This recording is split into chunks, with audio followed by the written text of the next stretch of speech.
Saya percaya Tuhan Yesus hadir di tengah-tengah kita, dan Tuhan Yesus sudah mengenal kita masing-masing. Tidak ada yang terlindung kepada Tuhan Yesus. Yesus mengenal saudara masing-masing. Yesus mengetahui keadaan saudara, dan kalau saudara pun memiliki keberatan, Tuhan telah melihatnya. Saudara masih diikat oleh dosa, Tuhan mengasihani saudara. Tuhan tidak menolak saudara. Kapan saudara nanti datang kepada Tuhan Yesus. Oleh sebab itu pada malam ini, dalam kebaktian Natal ini, kita bukan hanya sekedar memperingati Natal saja. Biarlah kita mengalami segala berkat Natal yang disediakan Tuhan bagi kita. Sebenarnya firman Tuhan telah jelas saudara lihat tadi dalam fragmen-fragmen. Baik fragmen yang pertama, yang kedua, saudaraku. Fragmen yang pertama tadi mengenai perubahan hidup dalam Tuhan Yesus. Memang dalam Yesus ada perubahan. Dalam Yesus kita menjadi kejadian yang baru. Perkara lama lenyap, perkara baru telah timbul. Dalam Yesus penyakit-penyakit disembuhkan. Dalam Yesus kutuk dosa dilepaskan. Dan dalam Yesus saudaraku kita memiliki hidup yang kekal. Pada fragmen yang kedua, yaitu pintu sorga dan api neraka. Dengan jelas kita melihat bahwasanya hanya Yesuslah satu-satunya jalan ke sorga. Untuk itu saudaraku, untuk mewarisi hidup yang kekal, nama kita perlu tertulis dalam sorga. Tidak cukup di gereja saja, tetapi nama saudara dan nama saya, kalau kita mau mewarisi hidup yang kekal, perlu tertulis dalam sorga. Buku Wahyu pasal 20 mengatakannya. Saya membacakannya kepada saudara. Wahyu 20 ayat 15. Ayat 14. Lalu maut dan kerajaan maut itu dilemparkanlah ke dalam lautan api. Itulah kematian yang kedua, lautan api. Dan setiap orang yang tidak ditemukan namanya tertulis dalam kitab kehidupan itu akan dilemparkan ke dalam lautan api itu. Pada satu pihak ada lautan api. Tentunya api itu sangat luas sehingga disebut lautan api. Dan banyak orang masuk ke dalamnya. Maka sekarang telah banyak yang sampai ke neraka. Saya minta supaya jangan ditambahi lagi. Orang-orang yang masuk neraka, jiwa-jiwa yang masuk neraka, untuk mengantisipasi hal ini hanya satu jalan, yaitu Tuhan Yesus Kristus. Menerima Yesus sebagai Tuhan dan Juru Selamat. Dan setiap orang yang tidak ditemukan namanya tertulis dalam kitab kehidupan itu, dilemparkan ke dalam lautan api itu. Setiap orang yang namanya tidak tertulis dalam kitab kehidupan, dilemparkan dalam lautan api itu. Jadi perlu nama kita tertulis dalam buku kehidupan anak domba Allah itu. Dan hanya satu yang bisa menuliskan nama kita dalam buku kehidupan, tidak lain daripada anak domba Allah itu, tidak lain daripada Tuhan Yesus Kristus. Bagaimanakah nama kita tertulis dalam kitab kehidupan itu? Firman Tuhan berkata seberapa banyak orang menerima Dia, kepada yang diberi hak menjadi anak-anak Allah, yaitu dengan menerima Yesus sebagai Tuhan dan Juru Selamat kita. Lalu Tuhan akan tinggal dalam hati kita. Saudara tadi setelah mendengarkan firman Tuhan, di mana dikatakan barang, dan inilah kesaksian itu. Tuhan telah mengaruniakan hidup yang kekal kepada manusia, dan hidup yang kekal itu terdapat dalam anaknya, terdapat dalam Yesus. Barang siapa yang memiliki anak, ia memiliki hidup. Barang siapa tidak memiliki anak, tidak memiliki hidup itu. Barang siapa yang memiliki Yesus, dia memiliki hidup yang kekal.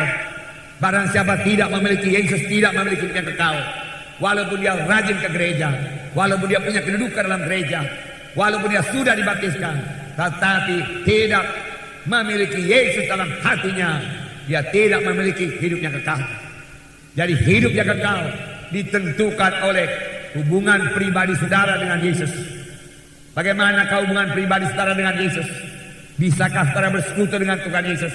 Yesus hidup, Dia mau bersekutu dengan saudara. Maukah saudara bersekutu dengan Dia? Pernahkah saudara dengarkan suaranya dalam hati saudara? Apakah saudara sudah pernah merasakan pimpinan Tuhan dalam hidup saudara? Saudara, untuk mewarisi sorga, di mana Yesus ada di sana, Bapa, Roh Kudus, malaikat-malaikat ada di sana. Saudara, pada saudara hidup dalam dunia ini, saudara perlu memiliki satu hidup yang punya persekutuan intim dengan Tuhan Yesus. Saudara, itu sebabnya langkah pertama kita harus bertobat dan menerima Tuhan masuk dalam hati kita. Sesudah itu kita bisa berdoa kepada Tuhan Yesus, dan tiap-tiap kali kita berdoa, kita memiliki persekutuan yang indah dengan Tuhan Yesus. Saudara yang kekasih dalam nama Tuhan Yesus, dalam Filipi pasal 3, setiap orang yang telah menerima sebagai Tuhan dan Juru Selamatnya, firman Tuhan berkata, dia memiliki rumah di sorga, tempat di sorga. ayat 20. Filipi 3 ayat 20 dikatakan di sini, karena kewargaan kita adalah di dalam sorga, dan dari situ juga kita menantikan Tuhan Yesus Kristus sebagai juru selamat yang akan mengubah tubuh kita yang hina ini sehingga serupa dengan tubuhnya yang mulia menurut kuasanya yang dapat menaklukkan segala sesuatu kepada dirinya. Karena keluarga negaraan kita adalah di dalam sorga. Saudaraku, kita memang warga negara asli Republik Indonesia, saudaraku. Tetapi itu hanya selama kita hidup dalam dunia ini. Saudara tadi mendengarkan dalam fragmen, dan itu diambil daripada firman Tuhan, bahwasanya hidup manusia ini bukan hanya di dunia ini saja. Setelah kita meninggalkan dunia ini masih ada satu hidup lagi, yaitu hidup yang kekal. Dan firman Tuhan berkata, seberapa banyak yang telah menerima Tuhan Yesus, dia menjadi warga negara sorga, nama yang tertulis di sorga, dia memiliki rumah di sorga. Saudara berkata, Tuhan Yesus berkata dalam Yohanes 14, aku pergi menyediakan tempat bagimu, supaya di mana aku ada kamu juga berada. Tuhan juga berada, berkata, dalam rumah Bapakku banyak tempat tinggal. Kalau tidak, aku tidak akan mengatakannya kepadamu. Dalam rumah Bapa banyak rumah, banyak rumah.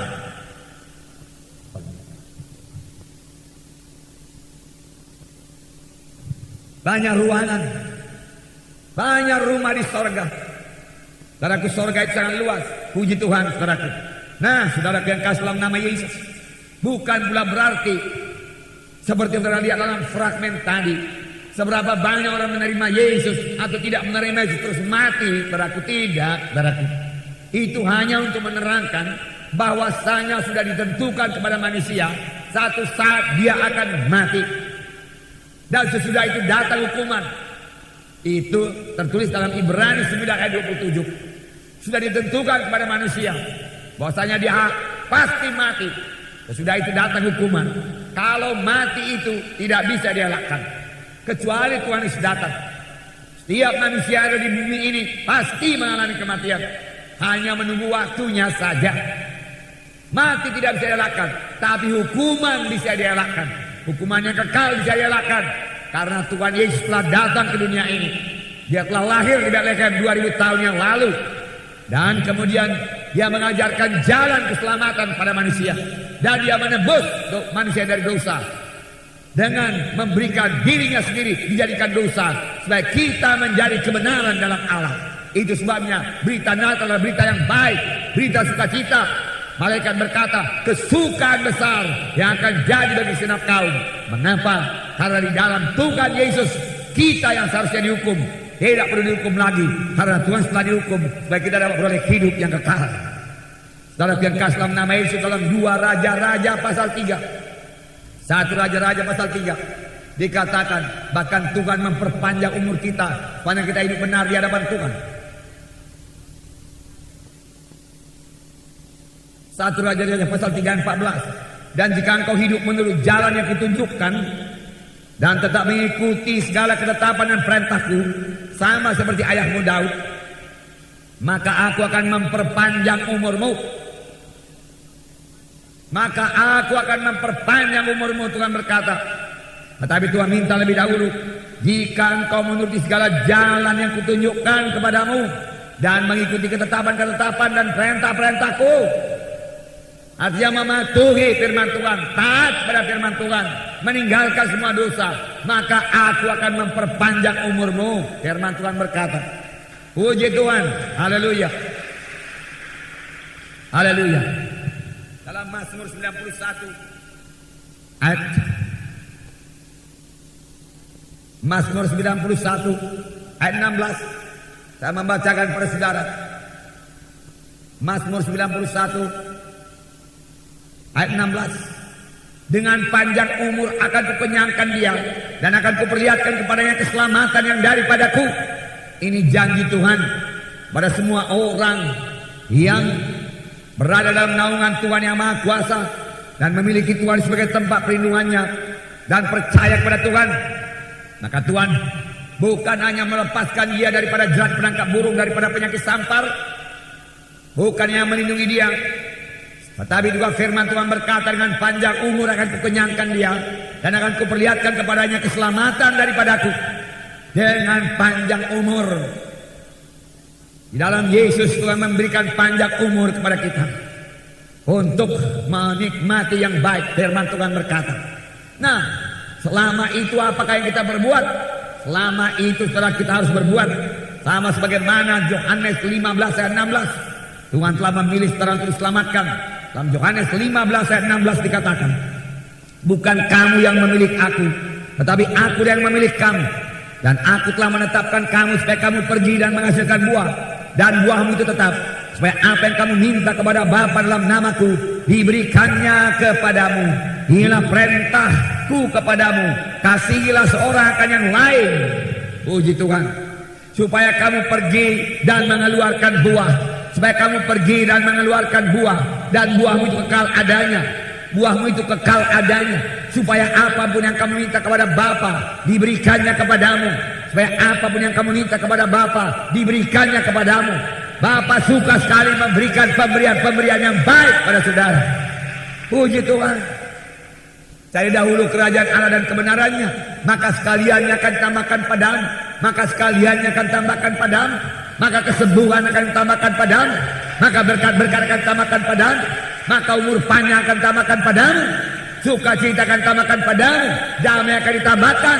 Keberhasilan akan ditambahkan. Inilah berita yang baik, saudaraku. Tetapi kita mencari lebih dahulu Tuhan Yesus dan hidup benar dan meninggalkan segala dosa. Firman Tuhan berkata, tidak ada persekutuan antara gelap dengan terang.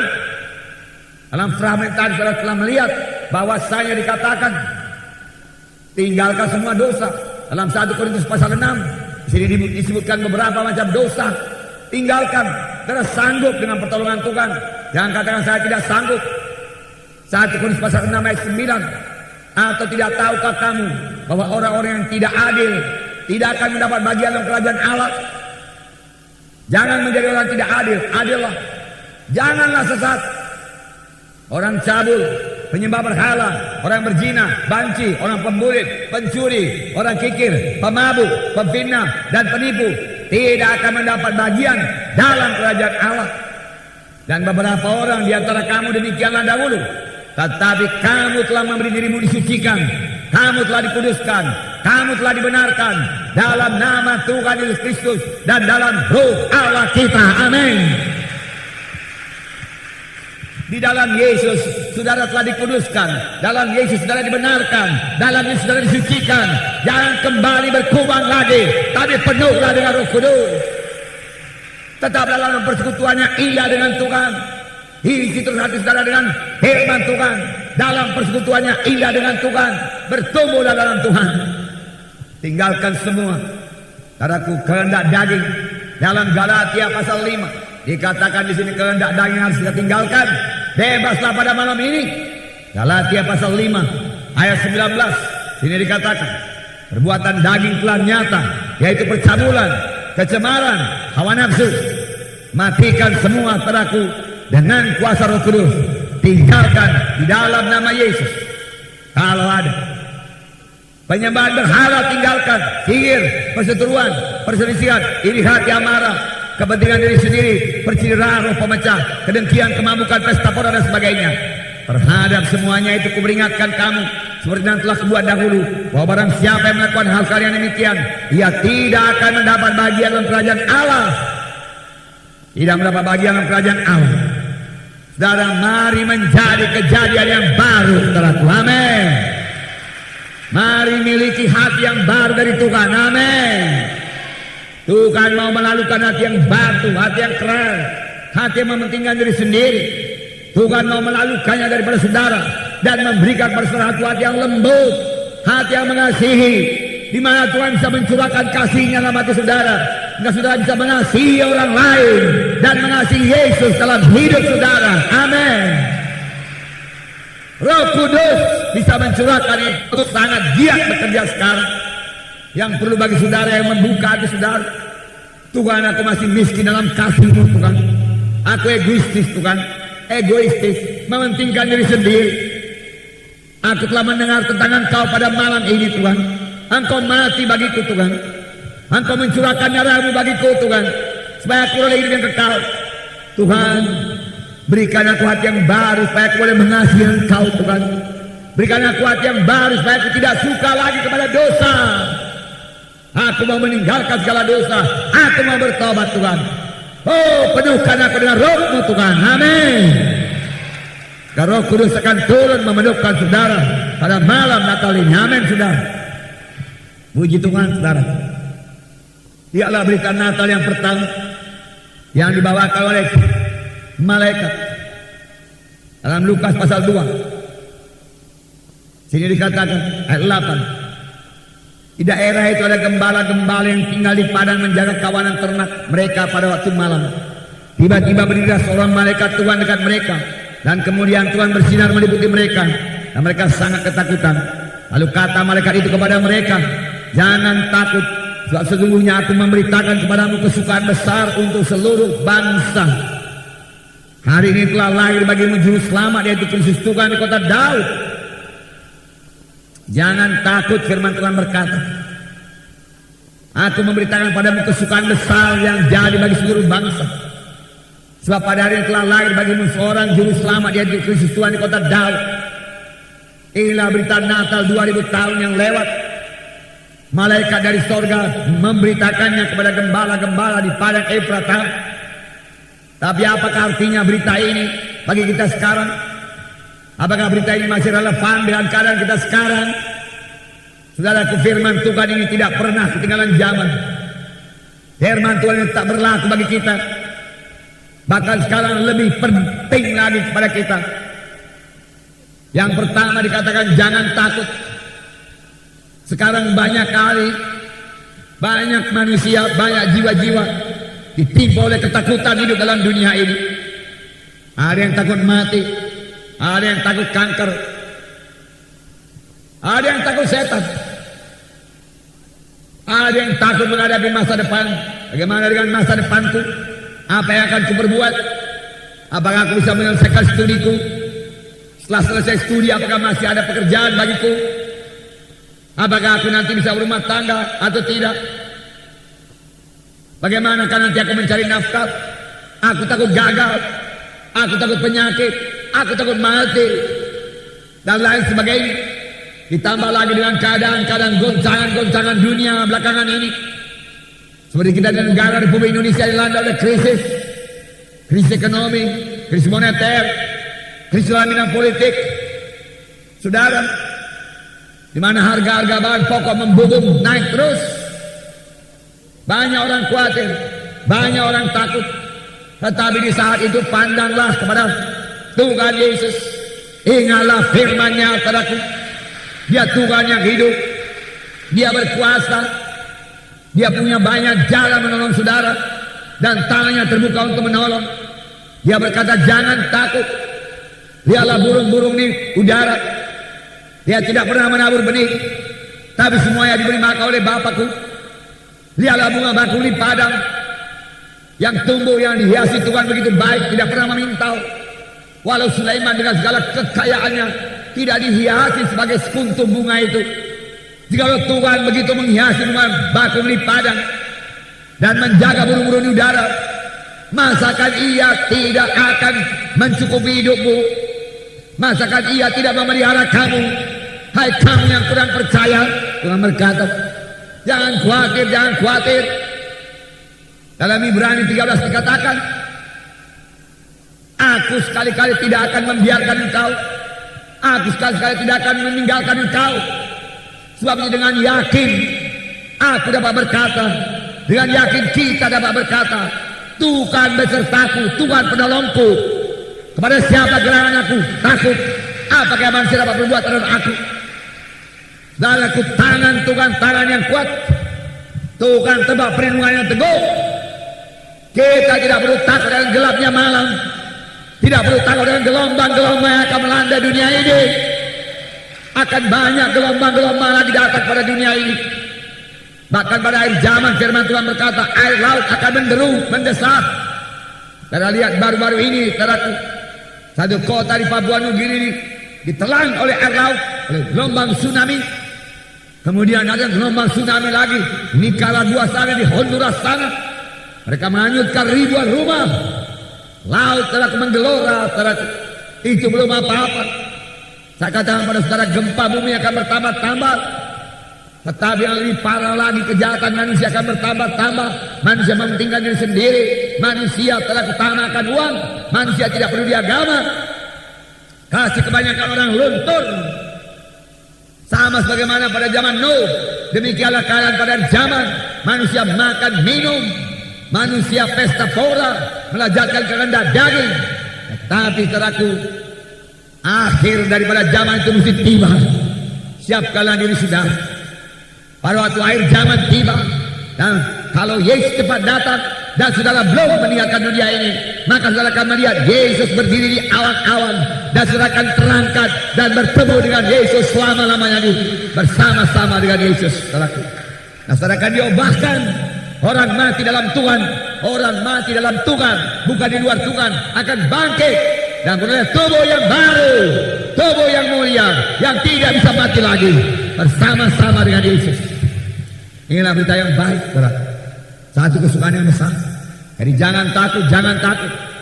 Kesukaan yang besar bagi saudara. Mengapa ada sukacita besar? Karena juru selamat telah lahir. Kita yang seharusnya dihukum dalam neraka tidak perlu dihukum lagi.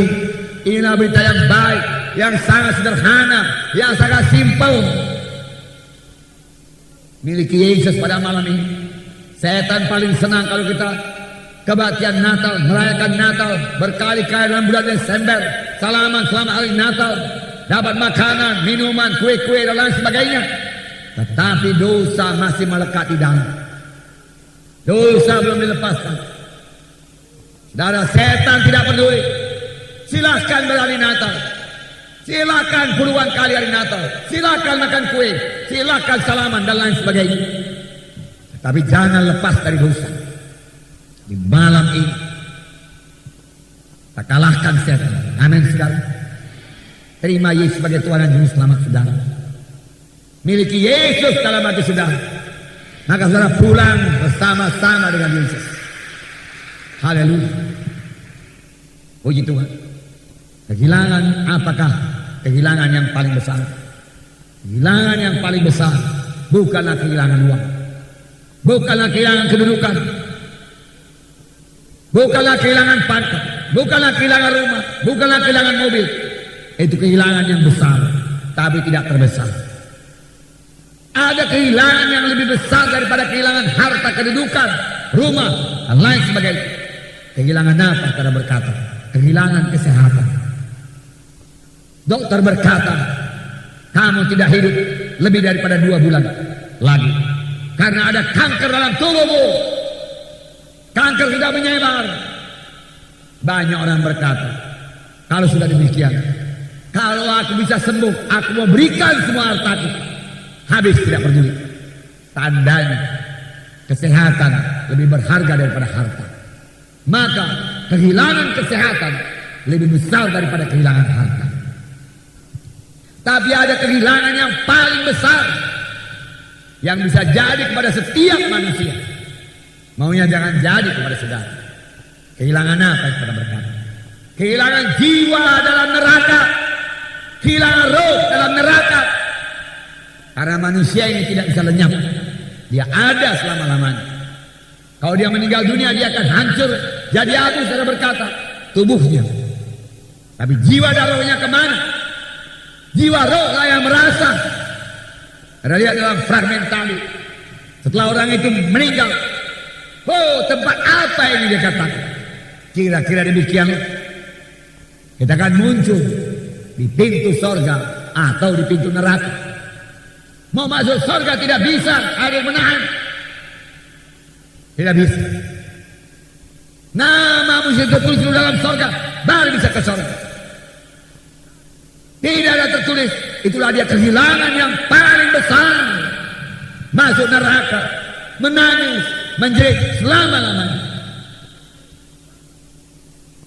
Yesus mengetahui itu sangat berat. Itu sebabnya dia tawarkan keselamatan. Itu sebabnya Tuhan berkata, bertobatlah kamu sebab kerajaan sorga sudah dekat. Itu sebabnya firman Tuhan berkata, dengan anugerah itu kamu selamat oleh sebab iman. Hal itu bukanlah hasil pekerjaan, tapi karunia Allah. Jangan saudara memegahkan diri. karunia. Tapi bagaimanakah Tuhan membayar karunia itu? Sehingga dia bisa memberikan hadiah Natal, karunia Natal kepada saudara. Yesus harus disalib. Yesus harus menanggung dosa manusia. Tuhan Yesus harus dijadikan dosa supaya kita jadi kebenaran. Dia ganti kita. Dia substitusi kita. Getsemani Tuhan berdoa, Bapa kalau boleh, biarlah cawan ini lalu daripada aku, tapi bukan kehendak-kehendakmu jadi. Bapa berkata, tidak ada jalan lain anakku. Kalau engkau mau manusia ke surga, engkau harus menanggung dosa manusia. Kehendakmu jadi Bapa. Tuhan berkata, dia ambil cawan itu dan dia minum. Sesudah itu tangan manusia menangkap Yesus, dibawa kepada pengadilan imam-imam. Apakah engkau anak Allah? Engkau sendiri mengatakannya. Apa guna saksi bagi kita? Apakah hukumannya? Salibkan dia, salibkan dia. Kalau dibawa kepada Pilatus, mula-mula Pontius Pilatus berkata, tidak kutemui satu dosa pun pada orang ini. Lalu Tuhan dikirim kepada Raja Herodes. Herodes mengolok-olokkan Tuhan Yesus. Engkau kan raja orang Yahudi. Kau demikian tunjukkanlah mujizat-mujizatmu. Tuhan sudah menjawab sepatah kata. Herodes mengembalikannya kepada Pilatus. Imam-imam ahli Taurat berteriak-teriak, salibkan Yesus, salibkan Yesus, salibkan Yesus. Kami tidak mau lagi jadi raja kami. Kaisar jadi raja kami. Saudara, lalu Yesus dicambuk lebih dahulu sebelum dia disalib. Luka-luka punggung Yesus temui sebagai tanah yang ditraktor. Buka semua kulit-kulitnya di saudaraku, luka-luka. 39 kali dicambuk dengan cambuk sisaan, satu cambuk dengan 5 cabang. Di cabang-cabang itu diikatkan tulang-tulang tajam besi sebagai pancing-pancing, dan kemudian itu dicambukkan pada Tuhan Yesus. Luka-luka 39 kali. Saudaraku, berapa ribu luka Tuhan Yesus tidak terhitung lagi. Firman Tuhan berkata, itulah dia bilur Yesus. Bilur Yesus, saudaraku, bukan tidak ada gunanya. Tuhan Yesus memberikan punggungnya dicambuk dengan satu maksud. Firman Tuhan berkata, oleh bilur-bilurnya kamu sudah sembuh. Amin. Bilur Yesus menyembuhkan saudara, menyembuhkan apapun penyakit saudara. Bilur Yesus lebih berkuasa daripada penyakit apapun. Saya percaya penuh, bilur Yesus jauh lebih berkuasa dari kanker, dari tumor, bahkan dari AIDS sekalipun. Bilur Yesus masih berkuasa pada malam ini. Amin. Dan bilur Yesus tersedia pada malam ini bagi saudara yang sakit. Amin. Dengarkan firman Tuhan ini, saudara. Saudara yang sakit, dengarkan firman Tuhan ini. Jangan bergantung kepada saya yang akan meletakkan tangan pada saudara. Bergantung kepada firman Tuhan. Bukan saya yang menyembuhkan saudara. Firman Tuhan itu yang menyembuhkan saudara. Hai anakku, perhatikanlah perkataanku. Arahkan telingamu pada ucapanku. Jangan menjauh dari matamu. Simpan di lubuk hatimu. Maka itu akan menjadi kesembuhan bagi mereka yang mendapatkannya, kehidupan bagi mereka yang mendapatkannya, dan kesembuhan bagi seluruh tubuh mereka. Firman Tuhan yang diperhatikan, bilur Yesus berlaku terus sampai Tuhan Yesus datang kedua kali. Amin. Di sorga tidak perlu bilur Yesus lagi, karena di sorga kita tidak pernah sakit. Tapi di sini kita perlu bilur Yesus. Luka-luka, darah mengalir. Saya percaya dengan luka-luka di kepala ini Tuhan mau membereskan semua.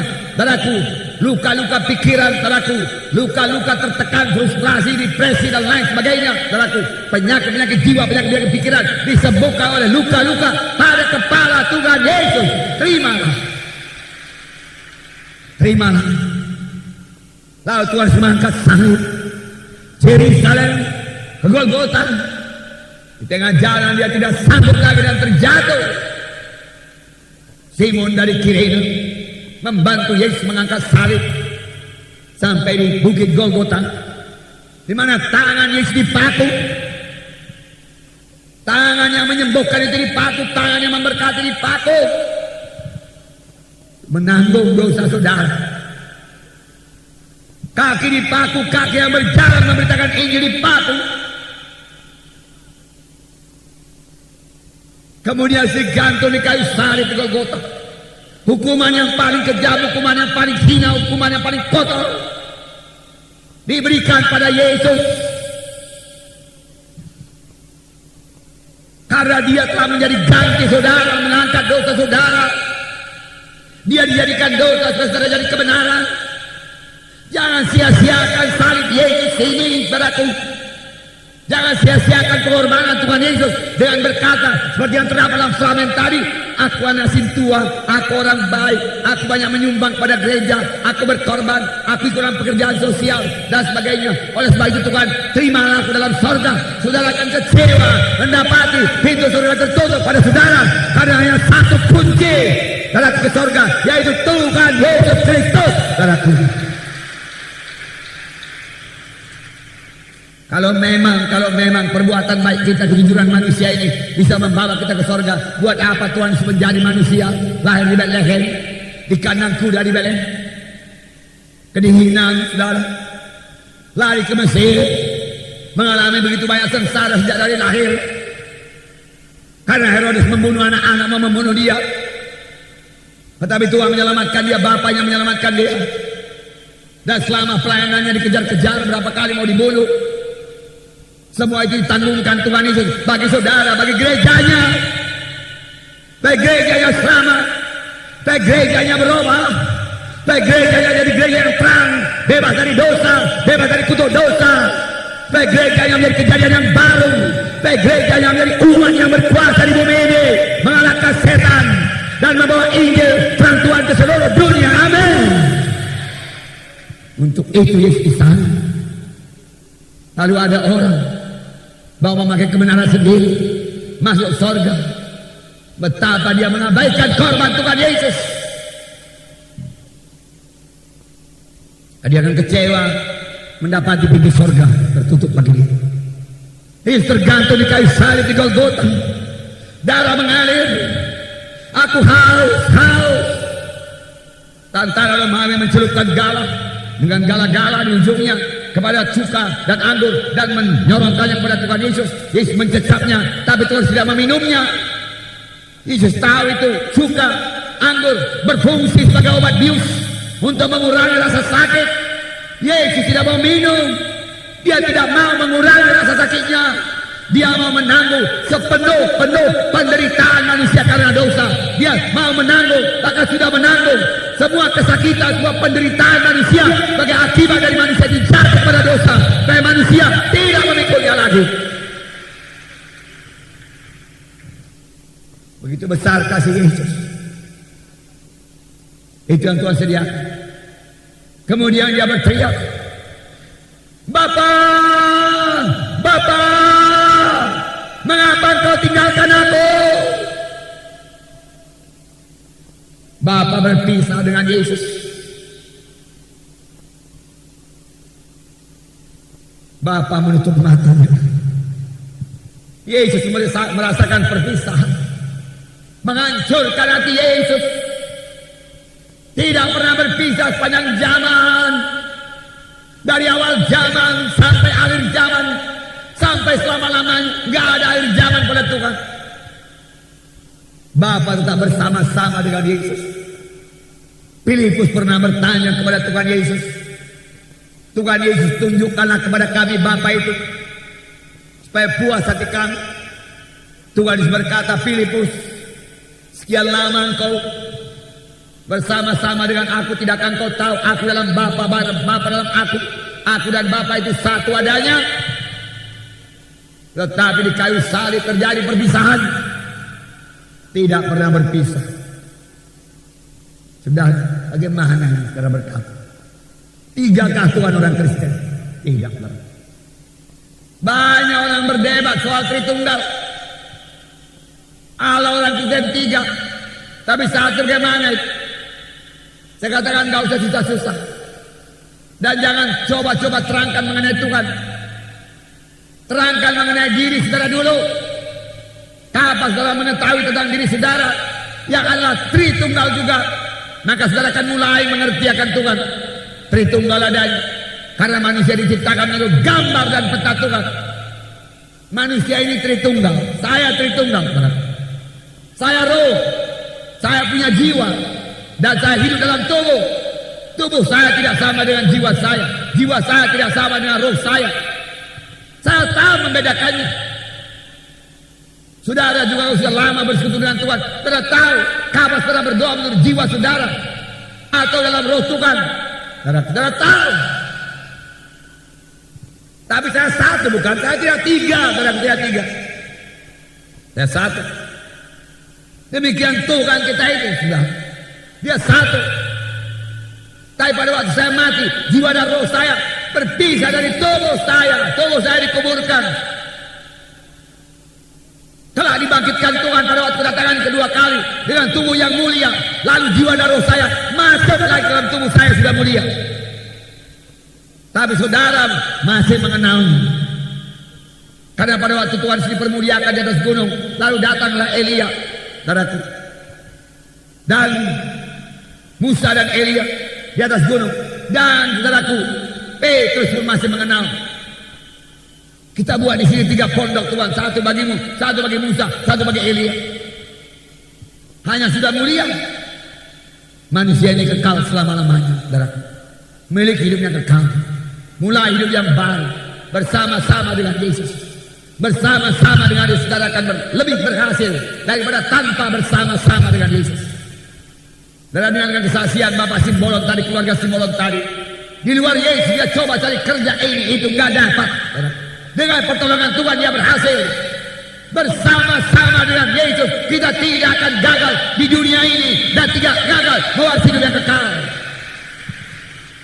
Mengikut Yesus bukan berarti menjadi orang yang lemah-lemah, bukan berarti menjadi orang yang bodoh-bodoh, tidak. Mengikut Yesus karena diobatkan menjadi kejadian yang baru, jadi terang dunia ini, jadi garam dunia ini, membawa berkat bagi orang dunia ini. Puji Tuhan dan mengalahkan setan. Malam ini terima nih. Dari yang sakit pada malam ini jadilah sebagaimana perempuan yang sakit 12 tahun itu. Ketika dia mendengar berita tentang Tuhan Yesus, dia berkata, kalau begitunya ada Tuhan Yesus yang menyembuhkan, orang buta pun melihat, orang kusta sembuh, orang timpang berjalan, pastilah aku sembuh. Dia katakan, pastilah aku sembuh daripada penyakit pendarahanku ini. Walaupun sudah 12 tahun aku sakit, walaupun sudah habis hartaku semua.